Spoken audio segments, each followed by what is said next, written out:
sampah itu sebenarnya hidupnya itu cuma dua. Kalau dia hidupnya berakhir di sungai atau berakhir di laut, ya udah selesai hidupnya si sampah nih, si botol plastik itu.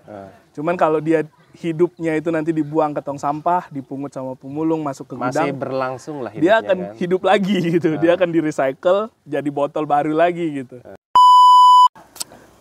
Oke, kita sekarang mau bahas tentang sampah. Karena ini adalah episode sampah.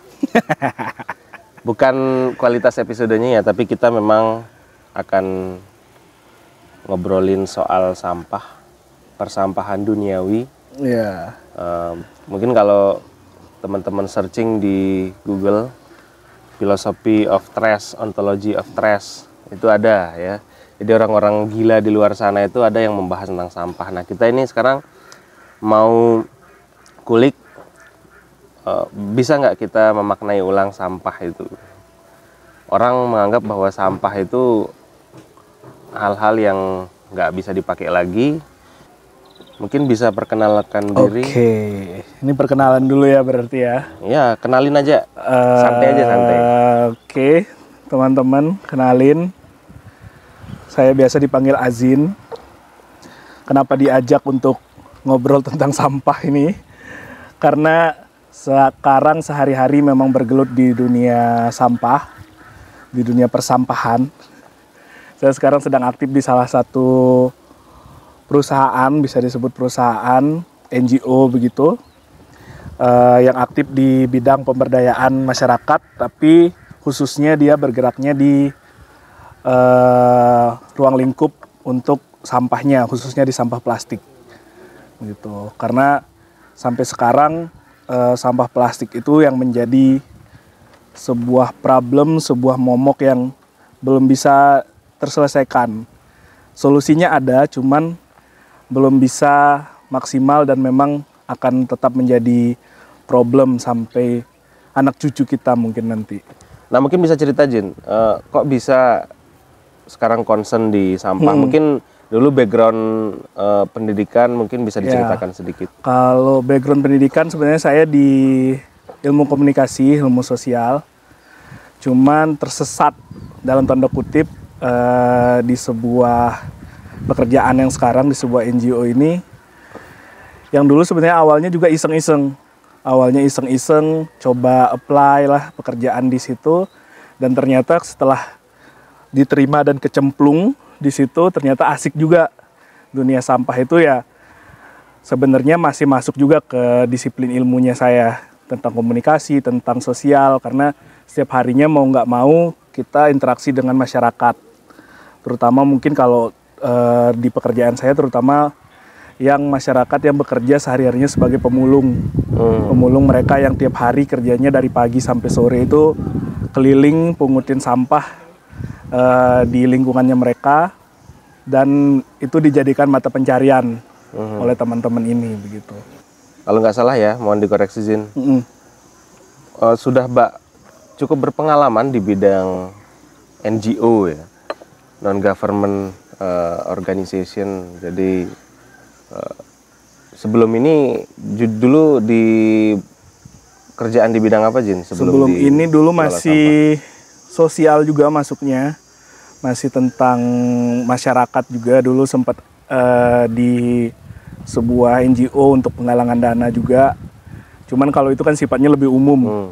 Sebenarnya yang sekarang juga konsepnya mirip, cuman dia sifatnya lebih fokus lagi ke dunia dunia sampahnya, dunia lingkungannya lah kalau kita disebut gitu.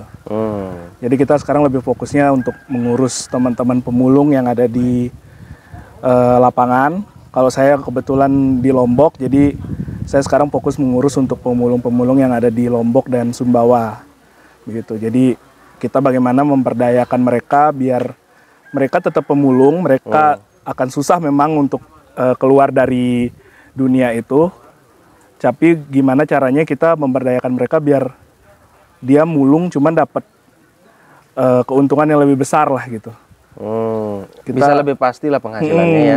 Bisa lebih oke lah hidupnya dari mulung sampah itu gitu. Nah, ngomong-ngomong soal perusahaan yang sekarang, Zin, Itu memang dia based on profit ya perusahaannya ya.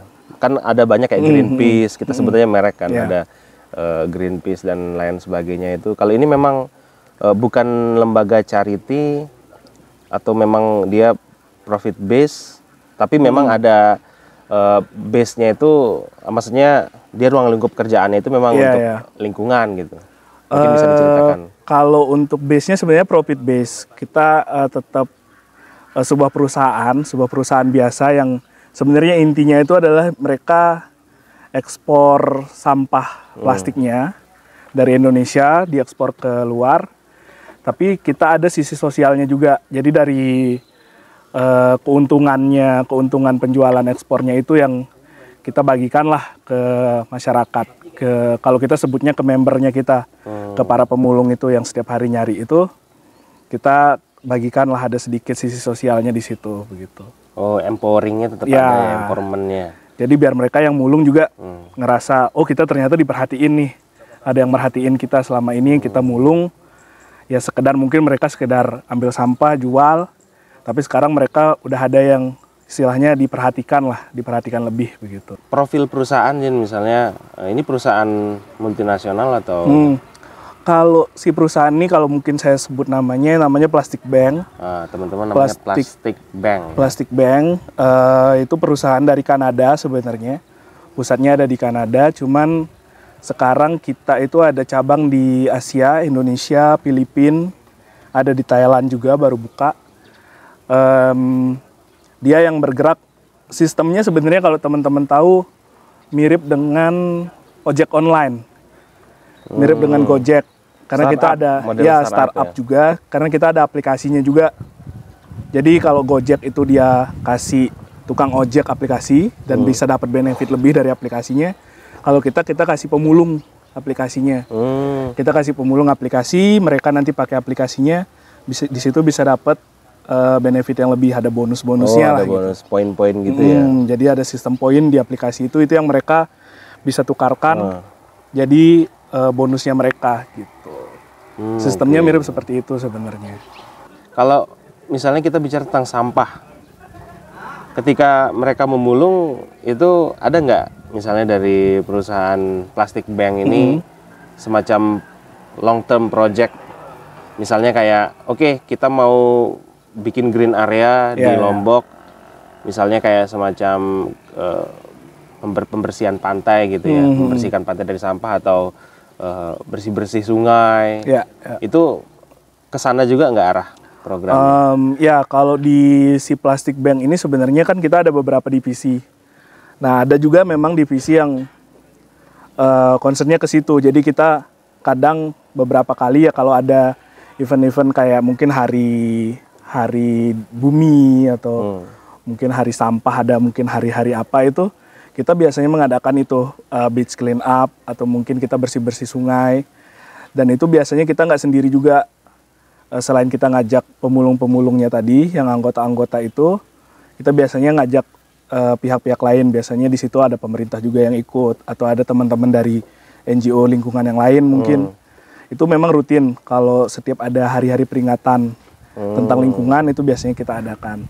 Cuman kalau untuk program yang khusus dari kita yang sifatnya jangka panjang mungkin memang belum ada, karena si Plastic Bank ini sendiri juga di Indonesia masih tergolong baru. Baru masuk tahun 2019 di Indonesia. Baru 4 tahun ya. Ya, dan di Lombok itu baru masuk sekitar 2020 awal. Itu baru masuk. Jadi mungkin kalau sekarang kita baru nyentuhnya ke sektor pendidikan. Kita ajak sekolah-sekolah untuk kolaborasi dengan kita. Jadi mereka bisa, siswanya itu kalau kita sebutnya, mungkin kalau teman-teman bisa bilang itu sedekah sampah lah. Jadi nanti dari murid-murid sekolah itu kumpulin sampah tiap pagi di sekolahnya, kita fasilitasi untuk pengangkutannya, untuk fasilitas sampahnya di sekolah. Dan itu juga bisa kita ada program untuk kurikulum untuk sekolahnya sendiri, untuk lingkungan, kurikulum lingkungannya begitu. Gitu. Oke. Kadang ada juga sekarang kan wacana-wacana sekolah berbasis riset itu kan. Berarti pernah nggak nemuin sekolah yang mereka punya pengelolaan sampah, khususnya sampah plastik gitu ya?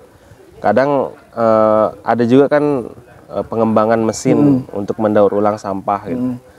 Kalau misalnya semacam itu pernah nemuin nggak sekolah kayak gitu? Untuk yang sampai sekarang untuk di Lombok ya, karena sekarang juga masih bergeraknya di Lombok dulu. Kalau di Lombok masih sifatnya kesadaran dari gurunya masing-masing. Jadi kadang ada beberapa sekolah yang memang dari gurunya yang ada di situ yang inisiatif. Oh ya udah kita kumpulin nih sampah dari siswa, mereka jual, nanti hasilnya itu untuk siswa lagi untuk dibagikan untuk program sekolahnya. Tapi mungkin kalau sifatnya program yang terstruktur mungkin dari pemerintah atau dari apa, itu belum ada yang secara masif, itu belum masuk ke situ. Jadi masih sifatnya inisiatif masing-masing sekolah. Jadi memang ada mungkin dari kepala sekolahnya atau dari guru olahraga biasanya itu yang pengelolaan sampahnya dari situ. Jadi kalau untuk yang masif digerakkan mungkin di satu area kecamatan gitu, itu masih belum ada. Di Lombok khususnya ya. Misalnya kayak kan kita punya Stipak itu ya kalau nggak salah ya di Mataram. Kayak pusat inovasi teknologi itu kan dengar-dengar juga ada mereka mengelola sampah gitu. Tapi nggak tahu itu sampah organik atau sampah plastik. Tapi menarik juga karena khususnya di Lombok ya memang alamnya ini, coba kalau teman-teman lihat kita lagi di Desa Loyok.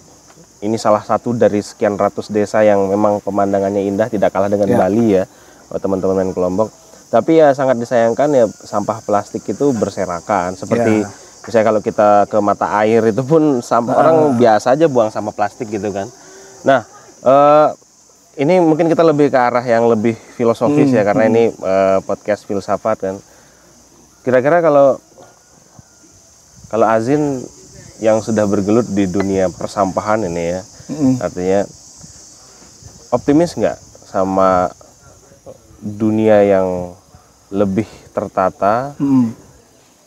Ibaratnya ya kalau kita bilang zero plastik itu mungkin nggak mungkin ya. Ibaratnya kayak oke, tertata lah, sungai akan bersih, terus penggunaan plastik terkontrol, terus plastik yang sudah digunakan itu bisa didaur ulang.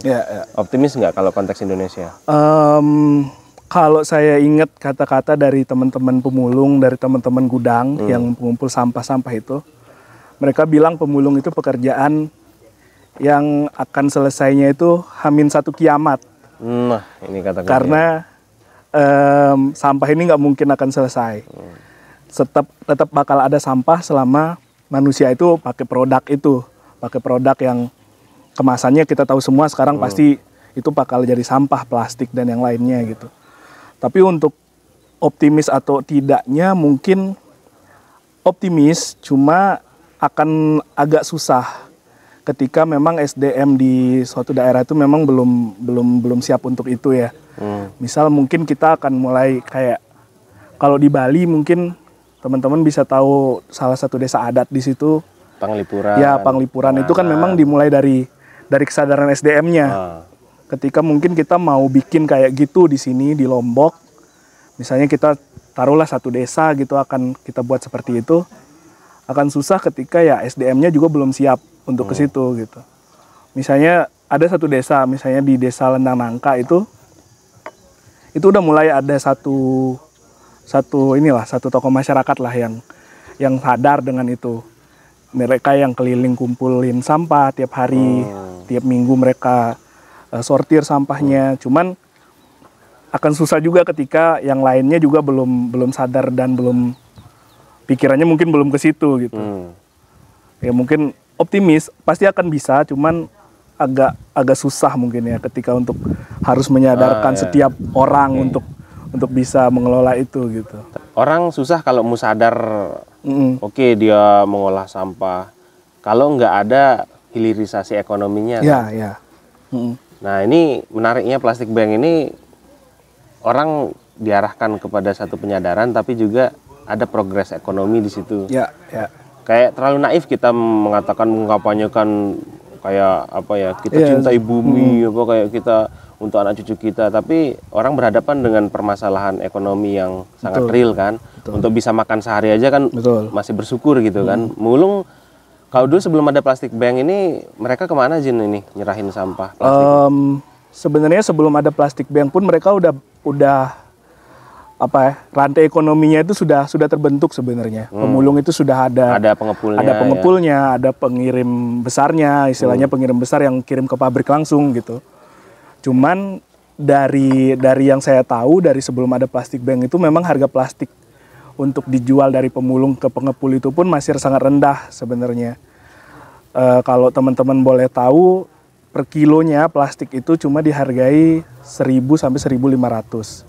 Itu ketika harga lagi bagus istilahnya. Harga lagi bagus, kalau harga lagi anjlok itu bisa di bawah itu. Jadi teman-teman bayangkan mereka keliling tiap hari ngumpulin plastik. Kan untuk jadi sekilo susah. Iya, ngumpulin plastik per kilonya itu bisa 1 karung tuh baru jadi 1 kilo. Mereka cuma dapat segitu, 1 kilonya 1.000 sampai 1.500 gitu.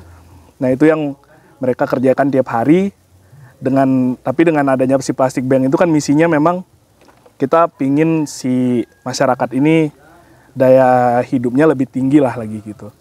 Jadi kita masuk di situ ngasih bonus, ngasih program-program apa gitu. Jadi ya itu memang pekerjaannya memang tidak hilang, pekerjaannya tetap ada. Kalau mereka mau kerjakan itu pasti ada pekerjaannya pemulung itu. Cuman ya itu ketahanan ekonominya lagi, mereka cukup nggak dengan penghasilan yang sehari-hari mereka cuman mungkin dapat 10.000 atau 15.000 itu pun udah mentok lah, udah maksimal mereka nyari keliling gitu. Oke. Setelah ada plastik bank, pernah nggak ada yang curhat kayak, oke, dulu itu pekerjaan sebagai pemulung dekat mungkin identik dengan mereka mengumpulkan sampah yang bagi orang lain itu udah nggak berguna, tapi bagi mereka itu sebagai sumber penghasilan. Pernah nggak mereka curhat sekarang kayak, oh sekarang kami tidak malu. Artinya oke, kita memulung tapi dengan satu nilai lebih gitu. Rata-rata ya sebenarnya pemulung-pemulung yang kalau sekarang mungkin di Lombok dan Sumbawa itu sekitar 450-an pemulung yang ikut dengan programnya Plastik Bank ini. Oh, yang pakai aplikasinya. Itu membership atau sebenarnya dia yang asal mereka pakai aplikasi itu udah kita hitung jadi member gitu. Rata-rata mereka istilahnya ya bersyukur dengan adanya tambahan itu. Dengan adanya tambahan poin dan tambahan bonus itu rata-rata mereka bersyukur karena kalau kita lihat dari cerita-ceritanya mereka, hasil mulungnya mereka per hari itu hanya cukup mungkin untuk ya istilahnya beli beras lah hari itu gitu. Ya. Tapi dengan adanya mungkin ada program tambahan dari si Plastik Bank ini mereka bisa untuk biaya-biaya yang lain, misalnya untuk biaya sekolah anaknya atau yang lain gitu. Itu rata-rata mereka ada cerita seperti itu.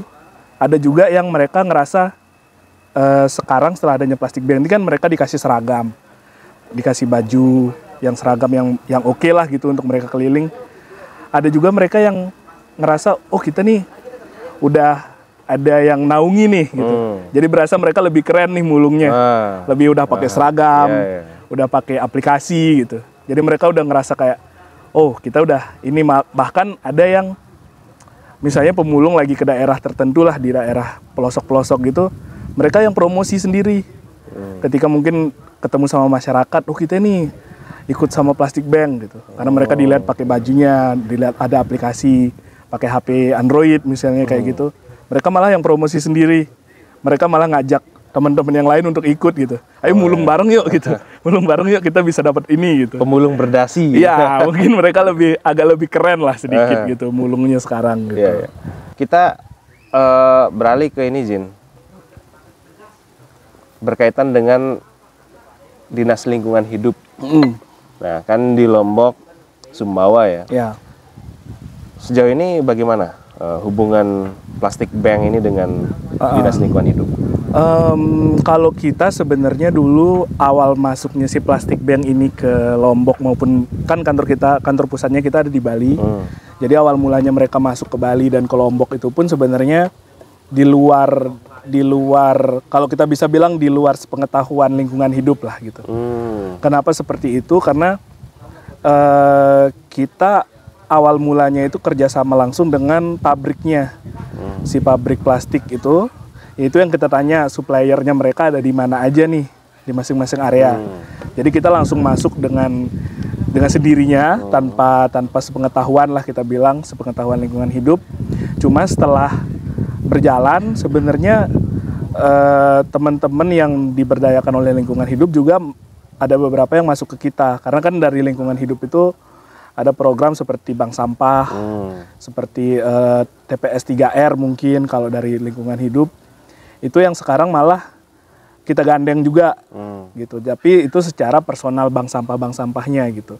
Jadi kita sebenarnya dengan lingkungan hidup walaupun sejalan, cuman kita merasa bergeraknya dengan cara ini lebih cepat. Karena kita langsung turun ke bawahnya langsung ke personalnya mereka masing-masing, ke pemulungnya sendiri, langsung kita berdayakan begitu. Jadi kita untuk awalnya memang tidak ada kerjasama sebenarnya dengan pemerintah. Cuman semakin kesini kita ya pasti akan ada kolaborasi dengan lingkungan hidup atau dengan pemerintah terkait begitu. Berarti nggak masuk lewat jalur birokrasi ya? Ya. Karena memang kalau kita bicara birokrasi ada konsekuensi keribetannya itu. Ya. Sampah yang sudah terkumpul sama plastik itu diolah dulu atau kan penyortiran kan di gudang kan? Itu di gudang itu diolah lagi untuk apa? Dimensinya diperkecil atau ada pengelolaan khusus nggak? Ya, kalau di Lombok sekarang baru sampai pencacahan. Pencacahan itu istilahnya itu tahap ketiga lah sebelum dia dirubah jadi plastik pelet yang siap untuk daur ulang. Jadi di Lombok itu sekarang baru ada sampai pencacahan untuk gudang-gudangnya. Jadi mereka hanya dicacah sampai gudang, setelah dibersihkan, mereka plastiknya akan dicacah, dikeringkan, lalu dikirim ke pabriknya di Jawa Timur. Nah, kalau untuk lebihnya kita belum ada di sini. Mungkin kalau untuk gudang-gudang kecil mereka hanya sampai di press. Jadi kalau untuk botol, kalau kita istilahnya PET, botol PET itu kalau teman-teman sering ketemu mungkin botol air mineral, botol kemasan air minum itu namanya PET kodenya. Itu yang di gudang itu di press, jadi dibuat jadi kubus, dibuat jadi balok-balok gitu. Itu yang dikirim. Nah kalau yang dicacah itu adalah jenis plastik yang ini gelas air mineral, gelas minuman kemasan itu nama jenisnya PP kodenya. Lebih ringan. Ya itu yang lebih ringan dan itu yang bisa dicacah. Nah kalau itu yang dicacah, dikeringkan baru dikirim. Kalau untuk jadi ada dua jenis, yang dipres dan yang dicacah. Baru sampai situ kalau di Lombok. Oke. Itu memang alatnya disediakan sama Plastik Bank atau mereka modal sendiri? Iya, jadi kalau alat dan semuanya yang di gudang itu memang mereka udah punya sendiri, udah modal sendiri.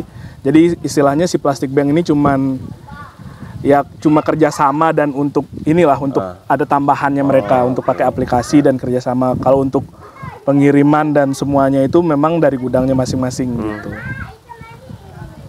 Oke, ini kedepannya ini kayaknya bakal besar di Lombok ini.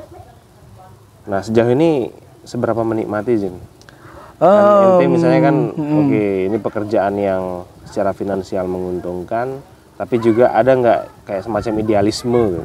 Kan sekarang kan dirimu juga lagi bikin semacam sanggar di rumah kan? Ada nggak? Oh ini idealisme saya ini di pekerjaan ini karena ini berkaitan dengan lingkungan hidup gitu. Kalau untuk pekerjaan sebenarnya enjoy aja sebenarnya. Masalah idealisme mungkin ya kalau memang kita sebagai orang memang sadar akan pentingnya lingkungan hidup, mungkin pasti akan tetap perhatikan dengan itu, tetap perhatian dengan lingkungan hidup gitu ya. Cuman enaknya di pekerjaan yang sekarang itu kita jadi tahu ternyata nih sampah plastik yang tiap hari kita buang di rumah atau tiap hari kita buang di mana itu ternyata lumayan banyak juga ternyata gitu. Kalau teman-teman bayangkan di Lombok aja dari beberapa gudang yang baru ikut dengan Plastik Bank itu sebulan itu mereka bisa menghasilkan itu sampai 50 ton sebulan. Per bulan itu 50 ton itu hanya dari 4 gudang pengirim. Belum lagi gudang-gudang yang lain yang ada di Lombok yang jumlahnya mungkin bisa puluhan atau ratusan gitu. Segitu banyaknya ternyata nih sampah yang kita hasilkan di Lombok aja gitu. Satu sekolah aja berapa sampahnya coba? Jadi mereka itu saya sadarnya pertama ketika baru masuk pekerjaan ini, ketika lihat pengirimannya mereka, wah ternyata lumayan juga nih sampahnya kita gitu. Yeah. Yang sehari-hari kita buang itu bisa sampai segitu ternyata gitu. Terus berasa nggak sih misalnya kayak ke tempat alam yang masih terjaga, terus ada orang yang buang sampah, ada apa? Yeah. Ngerasa ini nggak, ngerasa geli kayak aduh. Gitu.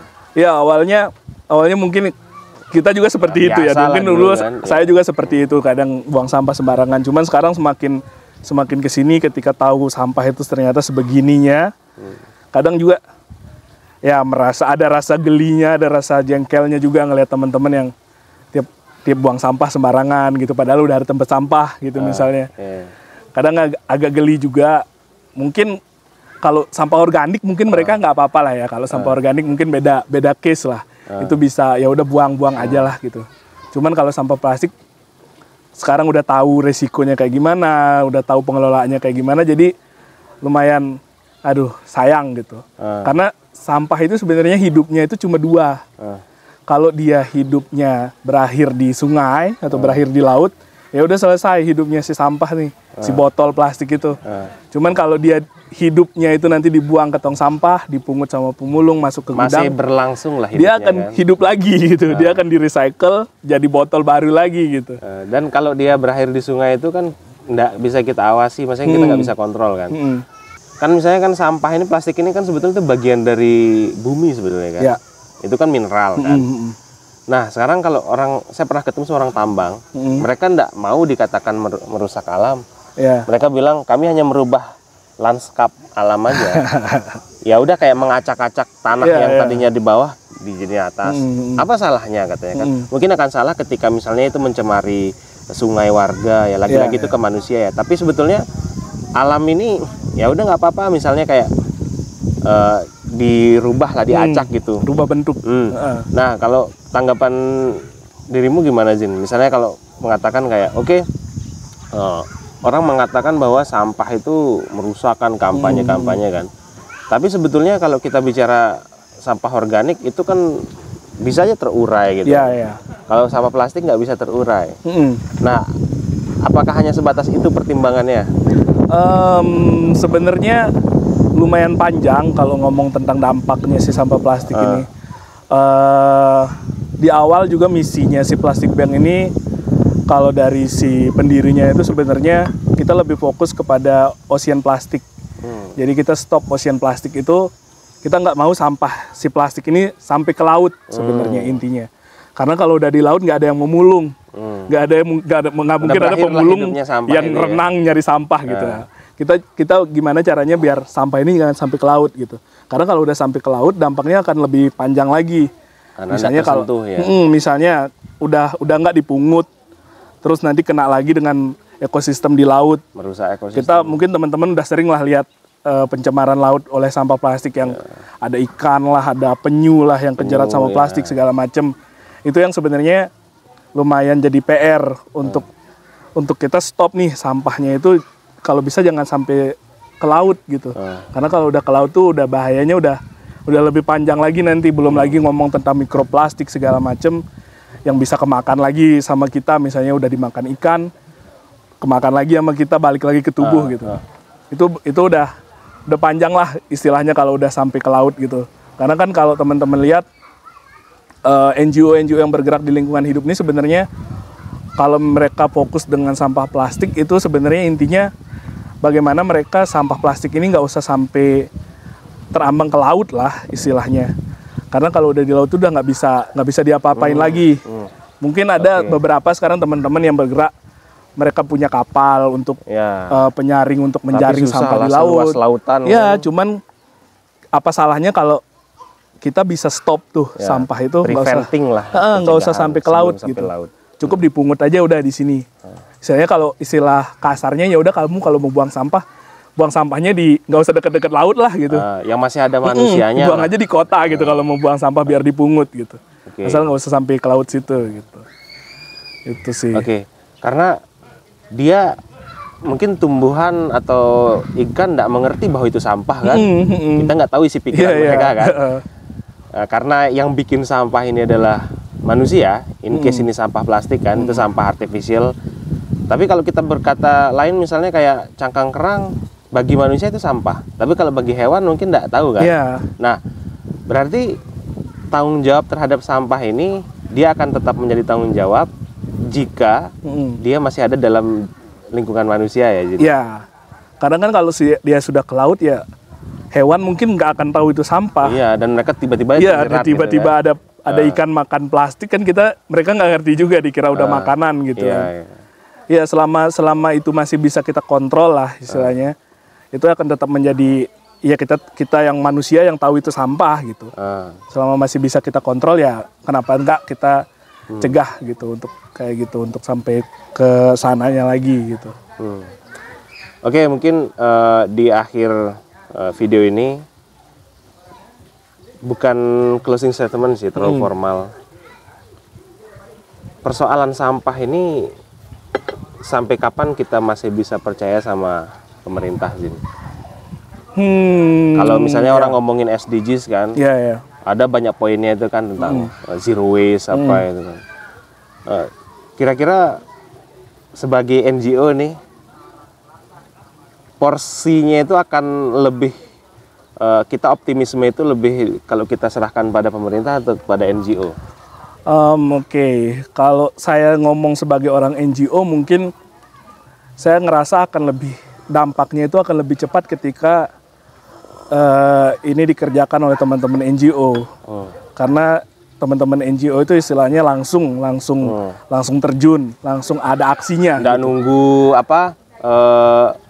Renstra dulu kan, kalau di pemerintah kan mereka bikin anggaran dulu. Ini kan. Kalau teman-teman NGO mungkin akan langsung, oke, satu titik ini kita kerjakan langsung gitu, tanpa adanya babi bu lah istilahnya. Harus ke Bapeda dulu. Langsung gitu kan. langsung dikerjakan. Mungkin kalau tetap akan butuh pemerintah, teman-teman dari pemerintah juga pasti ada kontribusinya dengan mungkin program-programnya. Mungkin sekarang banyak udah program zero waste dan segala macamnya. Cuman memang mungkin ruang lingkup dan dampaknya itu akan lebih lama untuk bisa kelihatan lah gitu. Karena you know lah, birokrasi kita kan jelimet. Terus belum lagi misalnya Dinas Lingkungan Hidup nanti konflik interest, konflik kepentingan dengan PDAM. Betul. Kayak di Lombok ini kan sering banget itu. Kayak PU berantem sama PDAM, PU bikin jalan dirusak sama PDAM, bikin pipa. Saling tindih lah mereka ininya. Oke lah, thank you. Oke. Ini Guardian of Earth Galaxy.